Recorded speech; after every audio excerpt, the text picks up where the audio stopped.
it's funny. I obviously know a lot of people here very well, and it's great to have the interactions that we have between the two medical centers that are sort of so close, and yet in some ways so far apart. I'll tell you that just super quick, because I know I only have about 45 minutes or so. But you know, my career has definitely evolved, and of the four things that I sort of do with some regularity, only one of them did I learn in residency. But really, the others, which include trauma, sleep, and rhinology, they really didn't exist in the way that they exist now when I was in residency. And so, residency gives you the foundation, and it offers an opportunity for you to sort of grow from there. I had a lot of head and neck in residency, and I've continued to do that at SFGH, at the public hospital, or at the ZSFG, actually, as it's now known. And my university practice is more or less confined to rhinology and sinus surgery and endoscopics. But at SFGH, I still do sort of the breadth.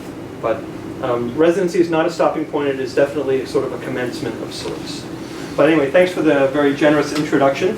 What I wanted to do in the next 40 minutes or so is to talk about the microbiome in sinusitis and asthma.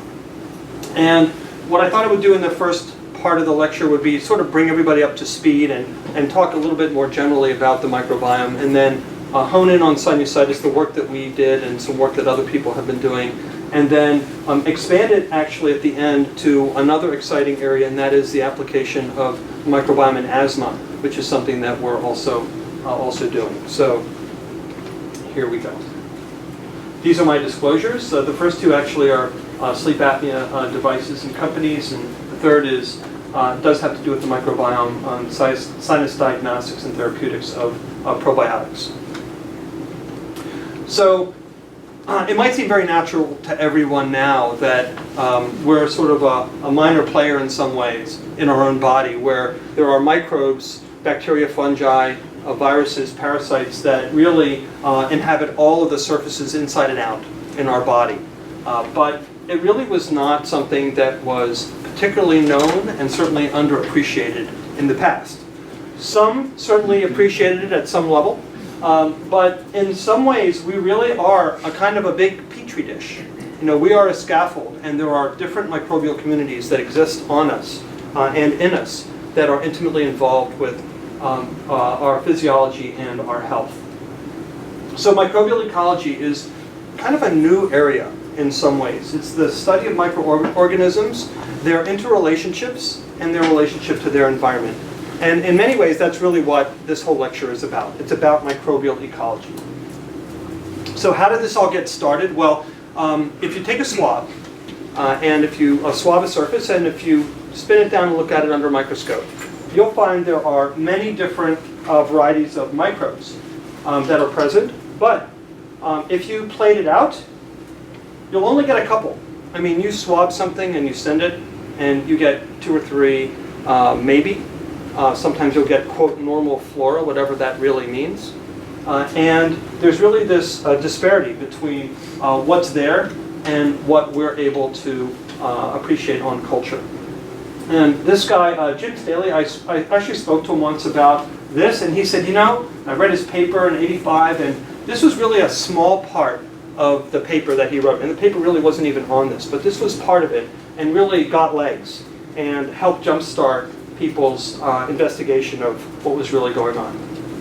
And so now, instead of cultures, we have other methods. And these are mostly genetic methods where we are able to figure out what actually exists in any given niche. So this is the phylochip. It was developed at the Lawrence Berkeley Labs, and it was really one of the first ways that we were able to determine exactly what's going on, what is the community makeup. Nowadays we have other methods of doing pyrosequencing, the 454 or the Lumina methods that we use, and that's predominantly what we use now in order to determine what communities are present in different places. This is the 16S RNA subunit, and this really is what we're measuring. For the most part in this lecture, I will talk about the microbiome with respect to bacteria. Now, certainly the other members of the microbiome are important, but the bacteria seem to be drivers in some way of what's going on, the community function, and it certainly is something that we are interested in because we have ways to manipulate it. And so for the most part, I'll be talking about bacteria in this lecture. And if you look, there are variable and conserved regions in the genome, and we sort of identify the conserved regions, and then we use the V3 and V4 regions to further speciate.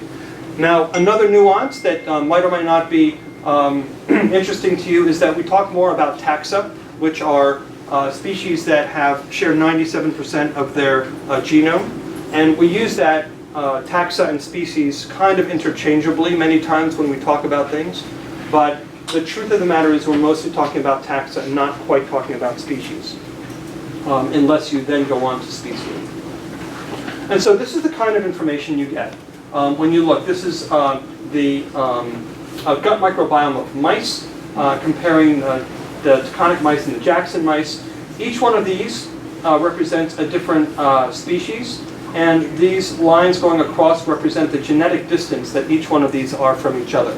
And as you can see, you get a very complicated picture of what's going on in that particular community, and it requires very sophisticated methods to analyze and compare these from one to the next. It turns out, though, that if you look at different parts of the body, that each one has a different composition to the community that's present there. And it turns out that it's not random. You might think that, as I intimated with the pig pen, that just anything that gets splashed on you grows and sticks. Well, the truth of the matter is that it's not that way. It is a very specific community and with very specific interactions. So, this paper looked at the gut microbiome of people from many different walks of life, from different countries, from rural and urban. And what it actually found was that there are basically 3 core microbiota that exist in the gut of people all over the world. At first you might say, that's crazy. If you think about it for a minute, though, it makes a lot of sense. Because the complex interactions that are necessary in the gut in order to provide for proper immune priming, for digestion, for protection of the mucosa, really can't be done by just a random set of microbes. And there are some very specific components of that community that need to be present in order to perform those functions. If you do a P-so-A plot, then you can see that some of these cluster. And this is from another paper, but it gives you an idea of how these different communities are similar to each other when you look at the principal coordinates analysis. So let's talk a little bit about the role of the microbiome, a little bit more specifically. The gut has the most lipoid tissue of any part of the body, and it is rich with microbes, as we know. Our immune modulation happens because of microbial exposures in the gut. In fact, if you reduce the exposure of infants, young infants, to different microbes, you will actually change their cytokine response forever. The first 6 months, 12 months, and maybe even up to 24 months of life are absolutely critical in priming the immune system in order to function for the rest of your life. And it's so important that there are actually oligosaccharides in breast milk. And you would think that breast milk is something that is extremely well preserved and has been molded over time, over millennia literally, to be very efficient, to be very specific. But yet there are these oligosaccharides that are present that are indigestible by the baby. And so you think that it's a waste. Well, the truth is that they're present for a very specific reason, and that is because they promote specific parts of the microbiome that are necessary for gut health and for immune priming. And so that's yet another reason why kids fed by breast milk have a different risk profile for atopy, for asthma, and things along those lines. Because there are many other functions of breast milk that were underappreciated that actually occur and that are critical to appropriate immune priming. So what's some impacts on disease? Let's talk about some real things. Well, if you have a new baby, one of the best things you can do is to get a dog, send the dog outside, and then bring the dog inside. Let the baby roll around with the dog. And you will actually get some protection against atopy and asthma over the entire course of that child's life. It turns out that you can make skinny mice fat and fat mice skinny if you change their gut microbiome. And you can actually even take a human microbiome from someone who's obese and give it to a mouse and make the mouse obese. So the gut microbiome is not a passive player in nutrition and in absorption, and it plays a very significant role in that component of our health. And lastly, did you ever wonder why you could have kids in a family and one kid's got a lot of cavities and the other kid's got none? Well, it's not just because they brush their teeth differently or the food they eat is different or something along those lines.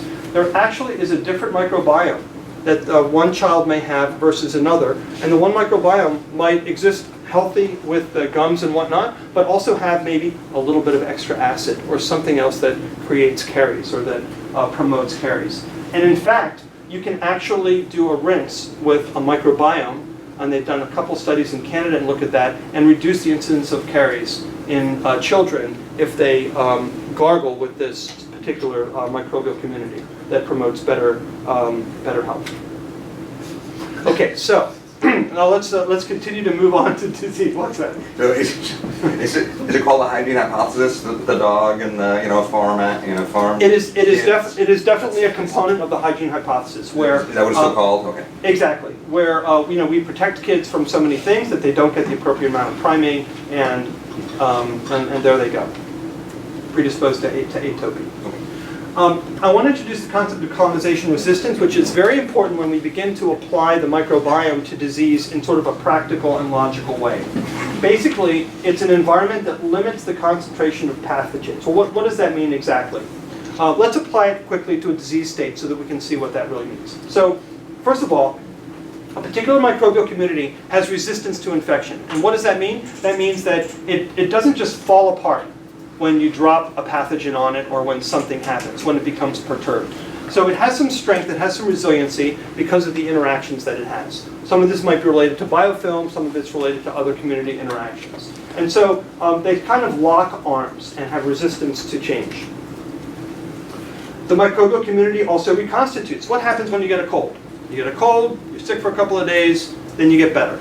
And the next week, or a week or two later, you're back to where you were more or less. What's happened? Your microbial community has been perturbed, but it's resilient and it reconstitutes itself. It reassembles. That reassembly is generally complete within about 6 to 8 weeks, and then you're back hopefully to roughly where you were before. And lastly, we want to extrapolate this concept of colonization resistance to a disease state. So why is it, for instance, that people have a chronic infection of some sort or a chronic inflammatory state? Instead of having a healthy, stable community, you have an unhealthy, stable community. And so that community that's healthy, the interactions that it has with itself and the host are healthy. They promote whatever normal physiology may be there. But if you have an unhealthy microbial community, then the cytokines, the relationships that it has with the whatever the lining is, the mucosa skin, are unhealthy, and you can get a stable disease state. And this is really at the core of what we think is going on, at least at some level, in many chronic infections, including sinusitis. So here's a very practical example, again, something to bring home. Many of you probably are familiar with fecal bacteria therapy or fecal microbial therapy. And this is a paper published in the New England Journal. It was a prospective study of people who had C. diff and who had resistant C. diff specifically. So we know that C. diff, the incidence is on the rise. Antibiotics promote it, particularly cephalosporins, which are probably the biggest offender. How do we treat C. diff that's caused by antibiotics? We give more antibiotics. And so really we're rolling the dice. We're trying to eliminate or at least knock down the C. diff and then allow the native healthy microbial community to reconstitute. It is really a roll of the dice. 25% of patients after one bout will have a recurrence. But if you have a patient who has more than one recurrence, then they're particularly predisposed to reestablishing that unhealthy community. And again, that makes logical sense. And so what do? Well, if their community is unhealthy, well, replace it with a healthy one. And you basically take poop from somebody who's healthy, we say a bed or a table partner, and you instill it, typically through an NG tube, and you get incredible success. In fact, the study that was published, this last one from the New England Journal, was stopped halfway through. It was one of those studies where they broke the code. They figured out that a much higher percent of patients who had significant and serious C. diff were getting cured with the FBT than with standard treatment, and they stopped the study and gave everybody that therapy. Now, if you look here again, you can see that this actually had been done back in 1958 by a general surgeon, and so the concept is not new. And in fact, just to digress ever so slightly, one of the kind of aha, eureka moments that happened with me was when I first started to learn about this. And I'll tell you the story. Actually, here you go. Patient who had otitis externa, chronic otitis externa, one ear. Comes in, this is when I was a resident, doing a clinic with an attending. The patient came in, he had this problem literally for years. Got a little better, got a little worse, some drops, this and that. But he would always come back and he would always have one good ear and one bad ear. So he comes in and we take a look at his ears and he's fine. And we said, wow, you look really great, that's wonderful, call us if you need us. And he looks and he says, don't you want to know what happened? And we say, okay, fine, tell us what happened. He said, well, I took some wax from my good ear and I put it in my bad ear. And within a couple of days, I was fine, and it's never come back. And of course, we thought it was a little weird, a little nuts. And literally 25 years later, as you know, I'm sort of learning about this, there's like weird aha moment comes. And I tell that story occasionally in a lecture, and the oldest guy in the room invariably comes up to me and says, you know, my professor used to do that. He used to clean out earwax before antibiotics. He had a cup of wax in his office, and when somebody came in with a bad otitis externa, they'd take some up, throw it in the air. Swear to God, I could not make that up. So, you know, this is something that, you know, kind of was a little intuitive at some level. Obviously, you know, these days it sort of wouldn't fly, but it's some at least anecdotal evidence. Well, every time we give antibiotics... Wax is bacteriostatic, that's why it's there. Yes, absolutely. And it harbors its own microbial community. Exactly. And so... George? Not yet. I haven't had the guts to do it here at Stanford, but I did in private practice. Yeah, there you go. Okay, I'm just See? saying. No offense, but you know, you might be the oldest guy in the room. This is what happens every time. I mean, you know, people who really practice clinical medicine in a way that we sort of don't practice clinical medicine anymore, to be honest with you. You know, they just had to do what they had to do with what they had. That's exactly right. You know? But the way we give antibiotics, every time we give it, you know, you're hitting commensals, you're hitting some of the ones that are the more healthy members of the community, and unfortunately, sometimes it sort of goes awry. Okay, so that's the background. So let's talk a little bit about sinusitis. So there are, you know, a zillion theories on sinusitis, and I will tell you that I think it's a little bit like the blind man and the elephant. Everybody's looking at it from a slightly different perspective. And everybody has kind of a different angle. But I think the truth is that all of them are probably a little bit right, just like the poem. They're all a little bit right and a little bit wrong. To this, I will certainly add dysbiosis of the sinus microbiome. And to say that it, in my mind anyway, offers kind of a paradigm of how we can combine many of these different things together and at least have some sense that's made out of some of these. So, are superantigens involved? Sure. You know, I was at a meeting with Klaus Backer, who is, you know, Mr. Staph superantigen. And I talked to him about it, and I said, you know, wouldn't you love to get rid of staph? Yeah, I would love to get rid of staph. And I'm like, you know, well, we offer, you know, at least a way that we can have a paradigm where you can get rid of it on an ongoing basis. Biofilms, absolutely. Host genetics. You know, whether it's the bitter taste receptor or something else. There's no doubt that the patient's genetic makeup has something to do with this. And in fact, the local and the outside environment undoubtedly have a role. Whether it's nitric oxide, whether it's pH, whether it's something that comes in from the outside, all of these undoubtedly have a role. And these factors, I think, are the core ones that are at play. Genetics, immunology, anatomy, and the micro and macro environments. All right, so let's talk a little bit about the communities in the sinus. Who was told in residency that the sinus was sterile? I was. They told me the sinuses, they're essentially sterile. You might be able to, to find a bug or two or something like that, but basically, they're clean. Their sinuses are clean. And this is kind of gets propagated because you take a swab and you send it, and kind of nothing, no growth, right, from a normal sinus. Nothing could be farther from the truth. So we did this, and honestly, the basic scientists kind of humored us with this, and we're like, well, we want to take a biopsy. Let's just take a biopsy and see what's there. So we take a biopsy of a normal sinus, and they put their 16S probe on, and it's the green one, okay? And the blue ones are the host cells. It's confluent. There are bacteria that coat every surface outside and in, and they always have. So one of our early studies, we used the phylochip, and we just looked at 7 patients and 7 patients. And we looked at the number of taxa, which is basically the number of species, the evenness, that is the sort of the distribution, whether there's ones in high abundance or low abundance, and then this combination really of these two things, which is diversity. And so what did we find? Well, the number of taxa in the healthy patient was higher than in the patient who had sinusitis. Intuitively, if you ask me, are there going to be lots more bacteria in an infected patient or in a healthy patient? I would have said in the infected patient. The truth of the matter is there are fewer different types of microbes in an infected patient than there are in a healthy patient.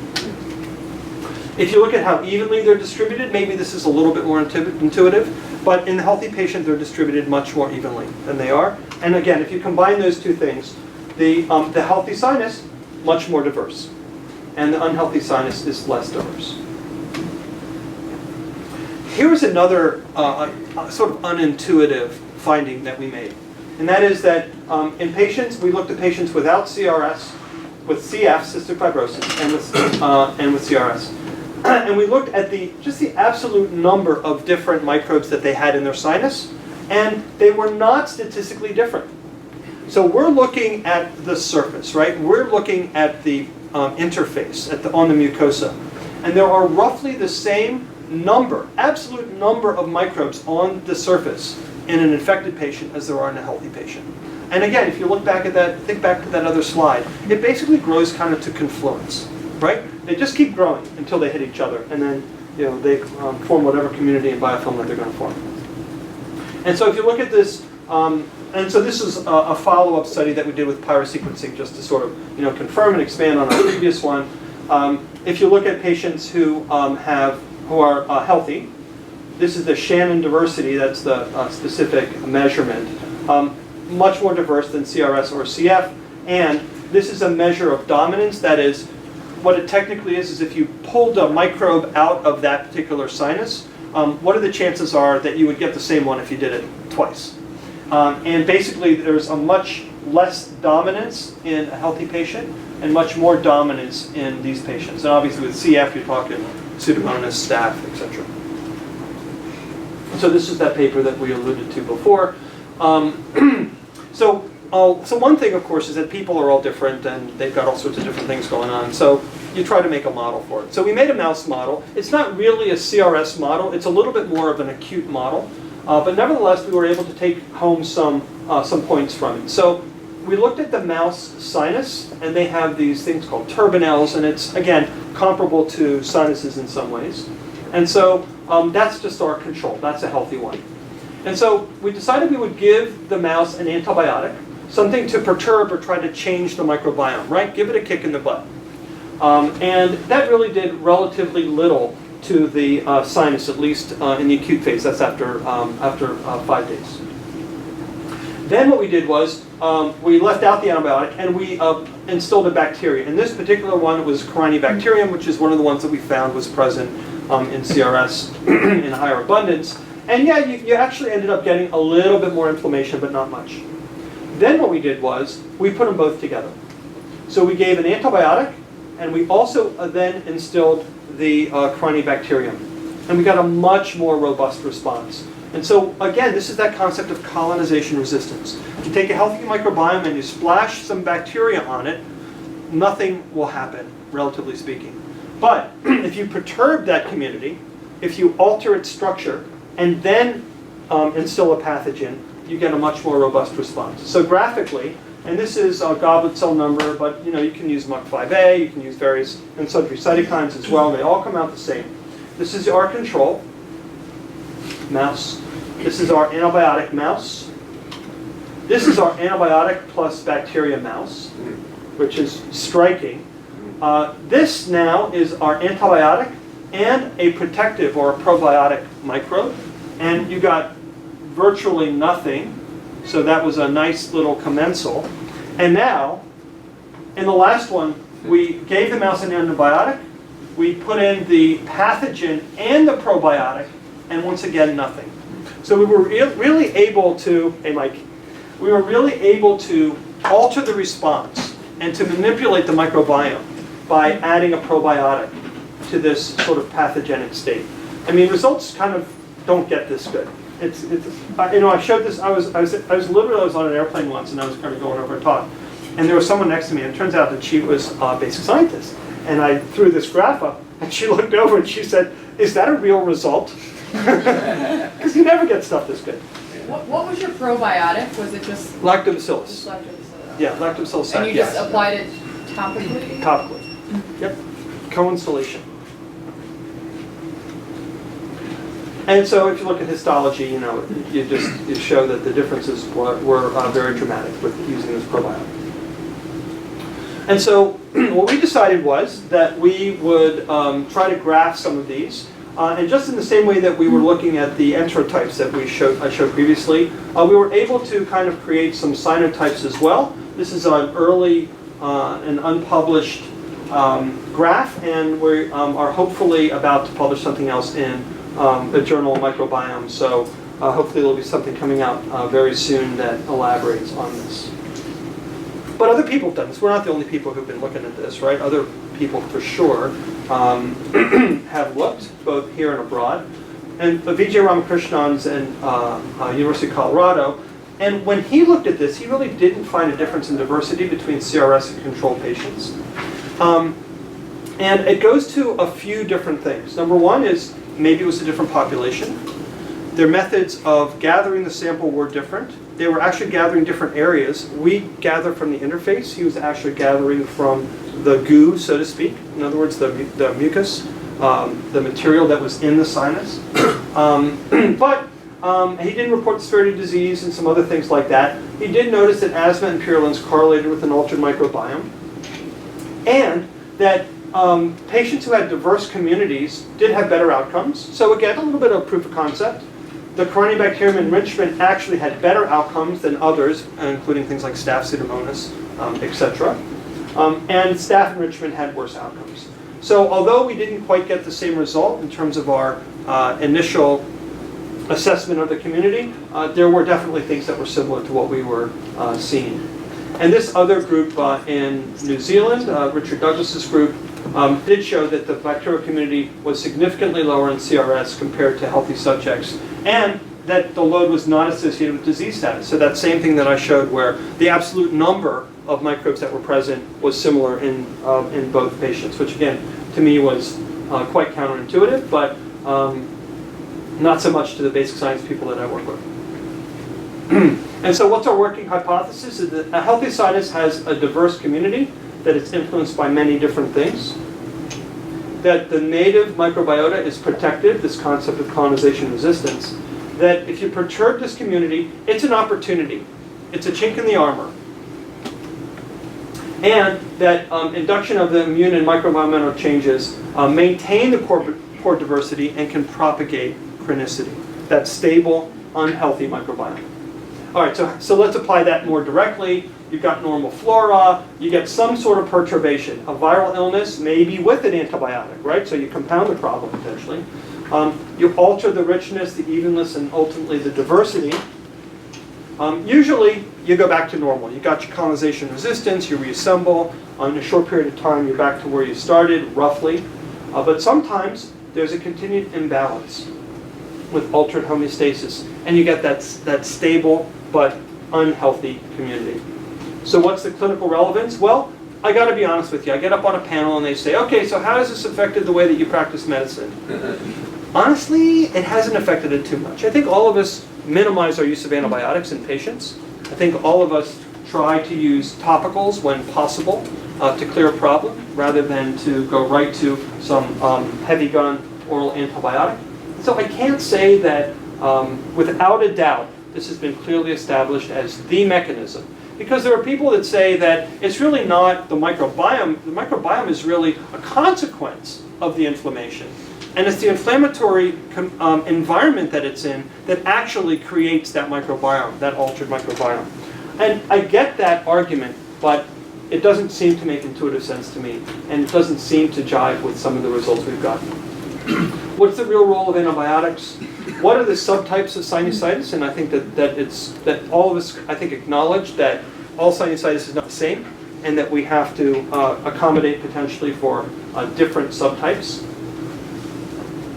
And we have to figure out how to manipulate the sinus microbiome to our advantage to try to potentially come up with a different way. I mean, obviously the rise of bacterial resistance is ridiculous, and if you could just use a probiotic instead of an antibiotic, then you'd be much better off. Okay, so that's some of the work that we've done in terms of sinusitis, and we've sort of expanded our work because of some of the groups that we are involved in, and because of the clinical relevance of asthma and sinusitis to include asthma. So let me develop that just a little bit. How am I on time? Still okay? Cool. Okay, so it's been found that the microbial communities in the lungs in asthma are disordered. They're not the same as they are in patients who are healthy. So let's talk a little about the unified airway theory, and let's go from association to hopefully causation as we move along. And so it seems like, well, the theory is that the upper and lower airway kind of move in concert. And the clinical presentation of upper and lower airway disease and patient observation. Everybody says, I got sinusitis and it went to my chest, right? And, for many years we sort of argued, well, it's probably that it was in both places, but, it manifested itself more quickly in the sinuses and in the lung. And, it's hard to know exactly what's going on. But clearly they coexist. I mean, there's just is no question that they go hand in glove. And inflammation in one area commonly associated with inflammation in others. And that's been shown in many different ways.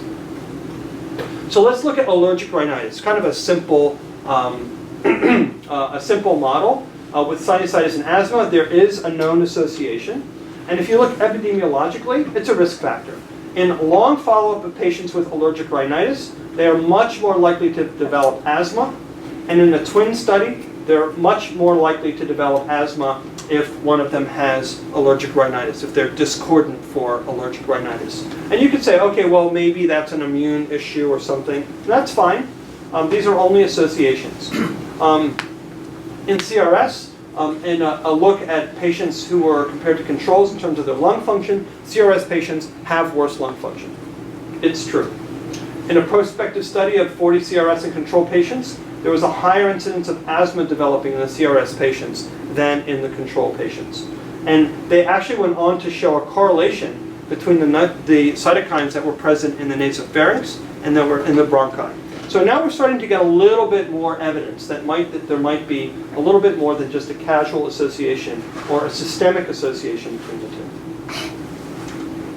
So where's our causation? So surgery is interesting because surgery actually only involves one of those areas, right? So it's not like giving a systemic antibiotic. You're not changing the patient's genetics. You're not changing their immunology. You're really just changing the local environment in their sinuses for the most part. And so it offers an interesting way to have insight as to whether or not the sinuses really do directly influence the lungs. And if you look at a meta-analysis, clearly asthma control is improved in a significant number of patients. There's a decreased frequency of acute attacks and a decrease in oral steroid use in these patients, just by operating on the sinus. Yes, there are some antibiotics that are given, maybe some prednisones given perioperatively, but this is a long-lasting effect. You're talking about looking 2 years down the pike at these patients, and they still have a lasting effect because of their sinus surgery. And it seems like reducing the burden of the disease in the sinuses was definitely associated with improved lung function. So what we decided to do is we went back to our mouse. Oh, I'm sorry, wait, we didn't go back to the mouse yet. We're still in here. So we looked at our CF patients, we looked at their lung and sinus, we looked at our CRS patients, and we looked at our healthy ones. And there is now another column here that shows the lung, and the lung is right on in there. And it seems like the measures that we have of the microbiome in the sinus and the lungs really do move in concert with each other. A little bit too much of a close association to be just coincidental. Okay, so now we went to our experimental model, once again, back to the mouse. So what we looked at was the unifrac distance, which is basically the sort of the genetic difference or the community composition differences between the sinuses and the lungs. So in this situation, this is more similar as down here. That means they're the same community here as here. This is less similar, right? Different community here than here. And this was our control, right in the middle around 0.5, okay? If you put in, and this is Pseudomonas we use as our pathogen, Pseudomonas aeruginosa and antibiotics, here's what happens. This is day 1 post-infection with Pseudomonas, okay? Day 7 post-infection, day 10 post-infection. So what happens to the similarity between the sinuses and the lung as time goes on when they're infected? They begin to become similar. So this in the mouse, we've only put infection in the nose. We've only applied the Pseudomonas to the nose. The antibiotic obviously goes systemically, but the Pseudomonas is only in the nose, and we get a similarity between the two over the course of the first 10 days. And so there really is some translation of the microbiome of the nose and sinuses to the lung. So we went back to our lactobacillus, right? So we're one-trick pony. So we gave the mice Pseudomonas lactobacillus after antibiotic treatment. And what happened? Well, on day 1, so now we're comparing this to this, right? And so it seemed like there was less change initially.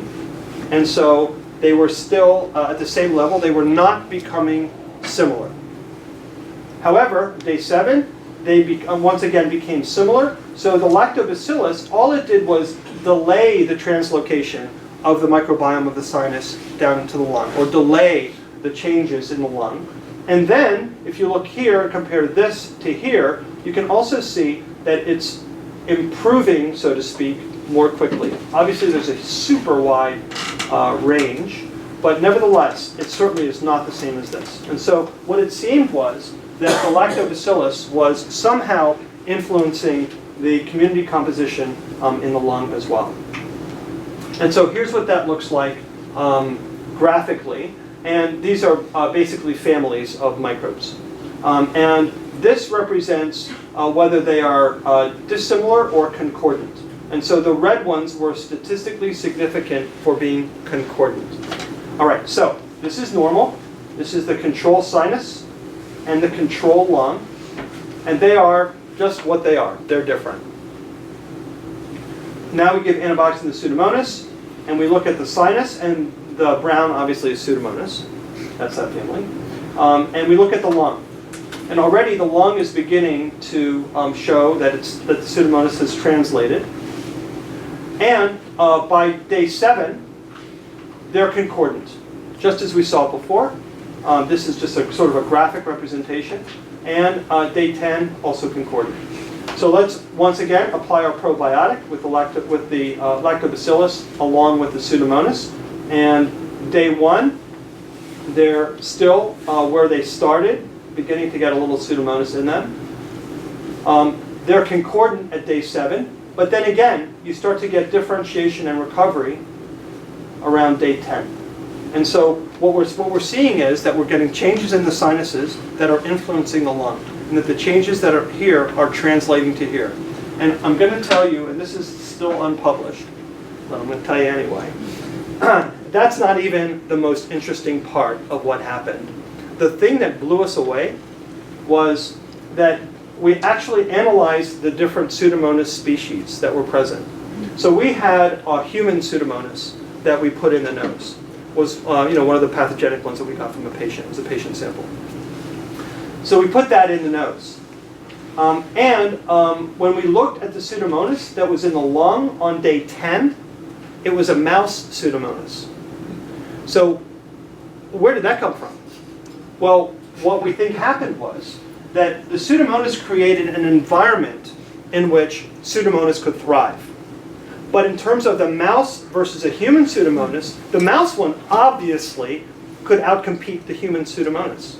And so while we created an environment that was healthy for Pseudomonas, the mouse Pseudomonas, which is present in a microbiome, they're all present in the microbiome, was able to outcompete it. And ultimately, the Pseudomonas in the lung was a mouse Pseudomonas, which absolutely was unexpected. We didn't even know why. We were working with the postdoc. We don't even know why she analyzed that, honestly. We were, maybe she saw something. I don't even remember why she analyzed it, but nevertheless, she did. And what it really goes to show you is that the community interactions that are present are, first of all, they're mystical at this stage. We're looking at metagenomics, proteomics, at predictive models, something called pie crust, where you can predict what's going to happen in the microbiome. But we really don't understand what the community interactions are that allow these communities to either be healthy, unhealthy, to reassemble or to break down, and allow different members of the community to become dominant and of higher abundance than the other ones. So really this is just at the edge. We are literally at the beginning of understanding what the relationship is of these different microbes to our own physiology and health. So in conclusion, the microbiome is critically important to normal function throughout body surfaces. And it's different in each one of these. Alterations can be associated with disease, infection. Honestly, this is really redefining what infection is. Because infection is really not so much the bugs, it's really what the bugs do to the environment that they're sitting in. It's the inflammation that they cause. An intervention in the nose seems like it can improve asthma, most notably with surgery. And some of our experiments show that the lung microbiome can be changed by manipulation of the upper airway. And I think it's evidence of a causal link between the two, not just one of these epidemiologic or other associations. So this is our squad. Steve Fletcher, Sue Lynch, Emily Cope, Aaron Gordon, and these are other members from our allergy community, pulmonary and immunology community. So do you get this? Right? We got a little Pseudomonas there, we got a little viral particle, you know what that is. You know what that is. This is a little budding yeast, little DNA, and finally the lips. Thank you very much.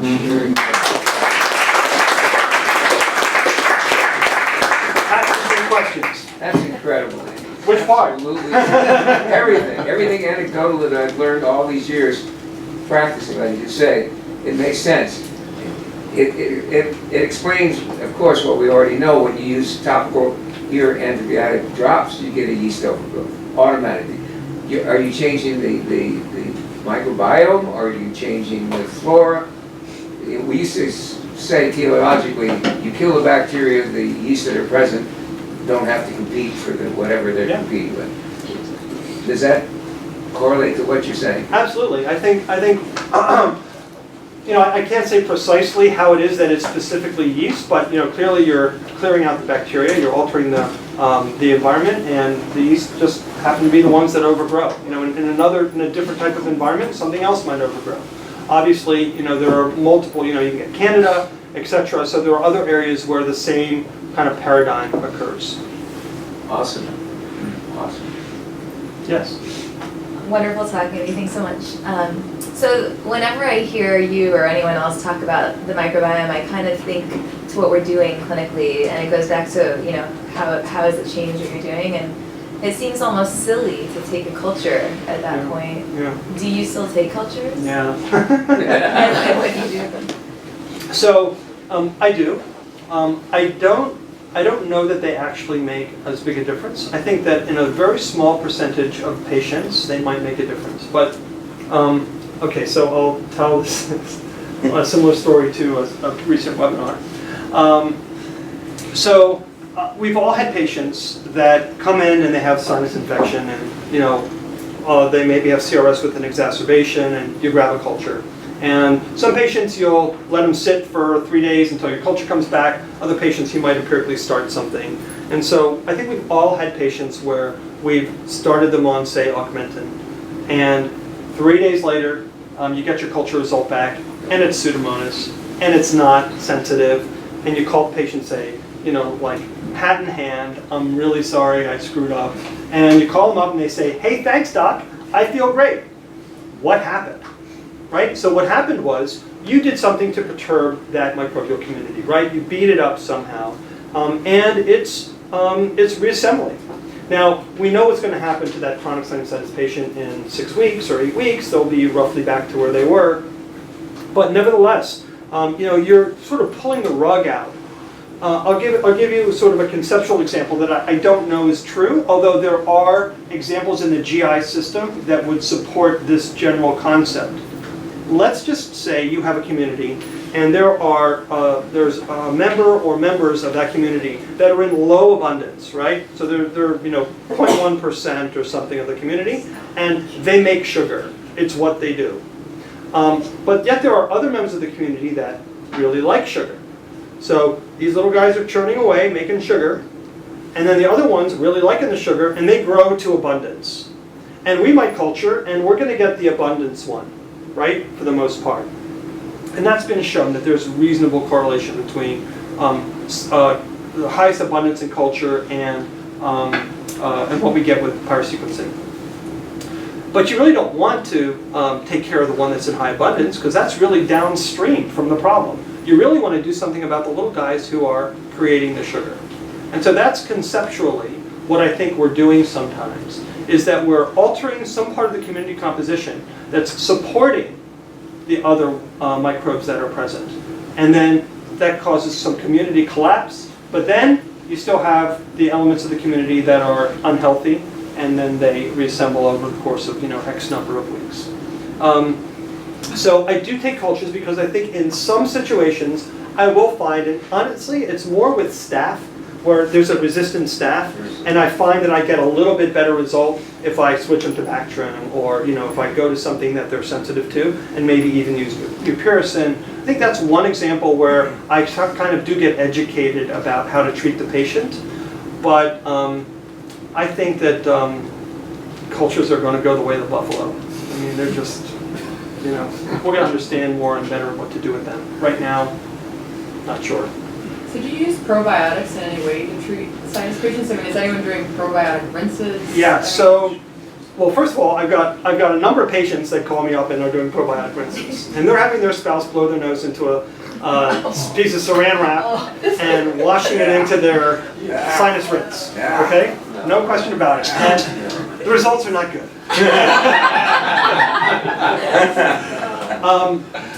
Interestingly, there have been studies that have used oral probiotics, and in fact, oral probiotics can actually change your, at least clinical situation, They're useful in allergic rhinitis. They might be useful in some forms of asthma as well, and it's probably more immune mediated than anything else.